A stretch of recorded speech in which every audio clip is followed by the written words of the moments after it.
everyone, it's Miss Jacqueline from Full Circle Dojang, and it's almost back to school time, and if you haven't been thinking about it, my God, you should. So, we just wanted to give you some back to school tips to get the kids back into a routine. So, we wanted to give you 4 tips today that will really help with this transition because it is a transitional time from when you're allowed to sleep in, maybe from when you're allowed to play video games, you're allowed to stay up later, or maybe how often they can eat, right? I know my have eaten me out of house and home while they've been home during the summertime, right? So school starts in about a week, so that should give you a little bit of time to implement these tips, but it's really important to start them now.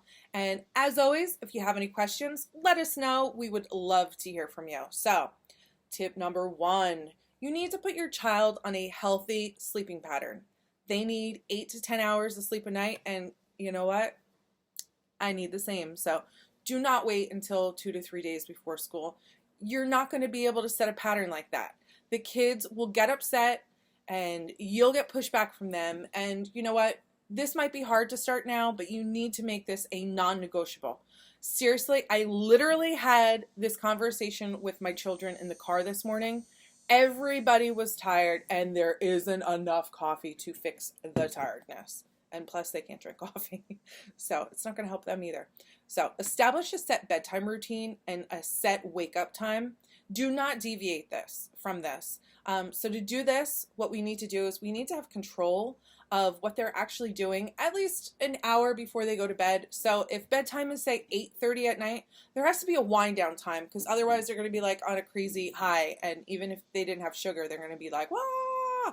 So 8:30 bedtime, wind down time 7:30. So establish a ritual like reading. Reading's a good one because it's calming, right?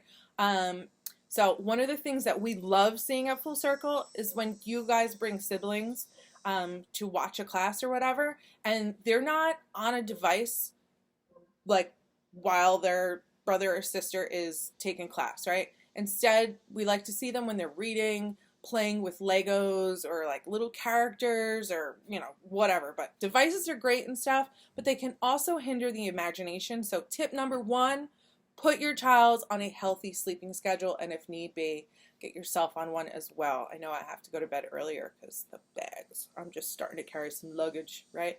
All right, so tip number 2, what we put in our body fuel, right? So whatever we put in our body fuels us, right? So don't put your child on a diet. I'm not telling you to do that at all. What I'm telling you is put your child on a brain strengthening diet and add brain strengthening food. So sometimes in the summer, we really stock up on those unhealthy snacks. So it's a great idea to sometimes purge those things from those cabinets and the pantry and the refrigerator and whatever else you got, right? So, before all those big tests at school, they always tell you, eat a good healthy snack, or breakfast or whatever, eat good healthy foods and get some great sleep, right? So there's definitely some truth behind that. So here's the thing, you need to lead by example, right? So I'm gonna give you an example. I know that my husband loves chips and he loves Coca-Cola, so he is known to down a whole bag in one sitting. Well, kids, they'll mimic whatever they see, so I've made it a point to not purchase a lot of chips because of this, right? So instead, what I've done is I've loaded up on different fruits that we all enjoy, and this goes back to that mimicked behavior with the devices, right? So if you want your child to read, maybe take out a book with them or read to them. Just have some of that like lulling family time together, right? But here's a good thing for you. If you need some good food recipes, go on Instagram and check out Marcel's mom. I think she's also on Facebook as well. Marcel's mom, her name is Rena, and she's on Instagram with Pig Out Clean. That's PIGOUTCLEAN. And she makes some of the most amazing and tasty food ever. And I don't really see any repeat recipes from her, and I guess I'm putting her on the spot now, but go check her stuff out because it's all super healthy. It looks really good. And her kids really love everything, and even my kids have loved trying out some of the stuff that she's done, and it's like brain powering fuel. So that is tip number 2. So tip number 3, make sure your child feels comfortable communicating with you because communication is key. A lot of times when you pick up your child from school and you ask them, hey, how was school today? They go, it was good. And you're like, good. Or they'll be like, yeah, it was eh. What'd you do today? Nothing. And you know they did something, right? So those are your typical 2-word, 1-word responses that most kids will give you. So to make sure that you're keeping that open line of communication, you gotta be present and put that phone down, right, when you're asking them. So if you're sitting there scrolling through Facebook or Instagram, or you're checking your email and you're asking them things, they're gonna say they're not like paying attention. They don't really care anyway. So why should I give them a good answer, right? So put the device down and be present with them in that conversation. When your children walk through the doors at Full Circle, you'll notice Miss Jean's always there to greet your children, and she'll typically say hi to your child and say, hey, how was your day? Mr. Jackson, sometimes he'll say, hey, how was your day? During class or before class or whatever. Why do we do that? Do you guys know why? Well, we ask that so we can gauge how their day was. So, maybe their car ride over to Taekwondo wasn't good. Maybe they had a bad day at school, or maybe you grounded them and took away their device or their games, or they just weren't feeling it today. Well, how do you think it's going to affect the rest of the team? Most of the time, the kids just need to get something off their chest. It just takes 20 seconds and they can say, well, it wasn't so good, I got yelled at. And from there, we can remind them that it's okay, we all make mistakes, and tomorrow will be much better. So it will completely change their mindset, and they're ready to go from there, right? So we need to make sure that we are not ignoring their stresses, because they have them as well. And yes, we have them too, and we might feel like their stresses aren't as big or as important.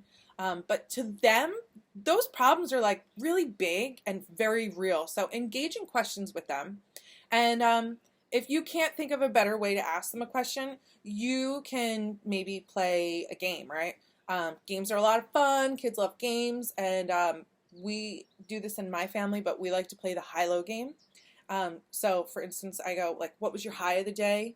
And they give me, their response. And they give me a lot more than, the typical, it was good,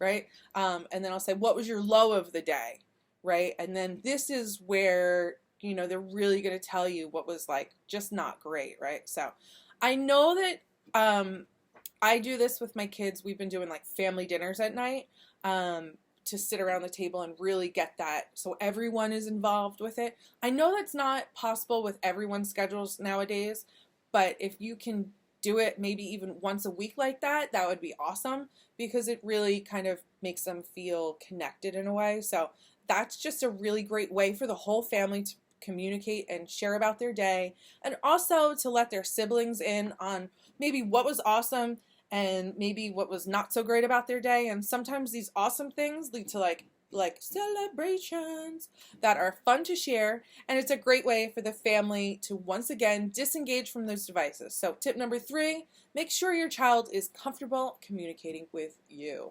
So the last and final tip number 4, you as the parent, yes, you are responsible for continually seeking out new opportunities to increase your child's self-confidence. So it's your responsibility as a parent. And so often we see that the majority of the people quit, and it's just like the industry that we're in. Sometimes you'll find that when a coach or teacher asks you to practice at home, or practice a certain amount of time or whatever, that a child sees how much work has to go into it and they just want to quit. So we as parents have to say, that's just tough. You got to rough it out. So it's our duty that if we know that if something is going to help them reach their full potential, be a better person, that we still inspire them and we encourage them. So what people realize, or don't realize, just to say, is that it's not enough nowadays just to get good grades to get into a college. Children have to be well-rounded. And to be well-rounded, they need to learn to persevere and not quit in life. And that's actually one of the tenets of Taekwondo, is perseverance, right? So that's awesome. And perseverance and not quitting, that builds some grit, which is, good It's good to have some grit. And when things get tough, you don't quit. So if it's just really good. And as their guardian, you are actually their accountability partner. So trust me, we know it takes a village, and we're here for you. We are here to help you. That's why we always say, if your child is thinking about quitting, they should definitely talk to Mr. Jackson.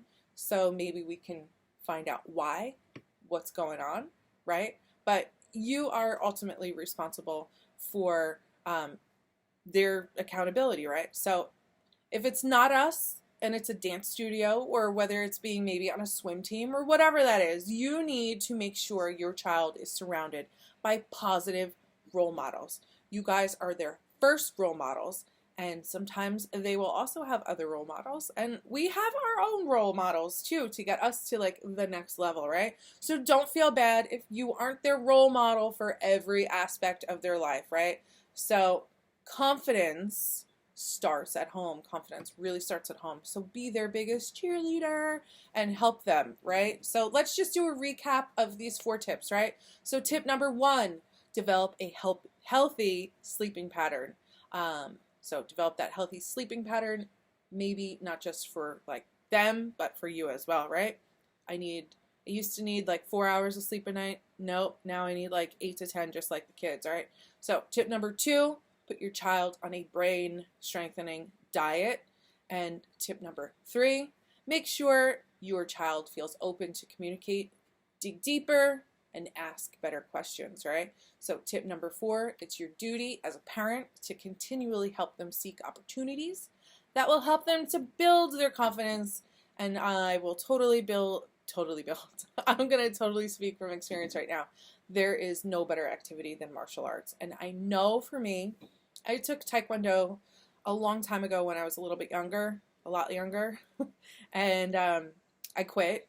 And I brought my kids to Full Circle, and I remembered, just kind of watching them, and I was, thinking, man, I really miss doing that. And Mr. Jackson spoke to me about joining Full Circle, and I was a bit hesitant, but once I got on that mat, I felt exhilarated, and, just like my children, actually, I felt more confident as I earned each new stripe and each new belt. So, in my opinion, martial arts is truly the best sport. It's also some great exercise. But for your children and for you, it could help them grow. You grow physically, emotionally, and socially. So those are our back to school tips. I hope they helped you, and I hope that you have such an awesome back to school and your kids come back loving it. And well, if you have any questions, drop them in the comments, and we'd be we would be happy to answer them.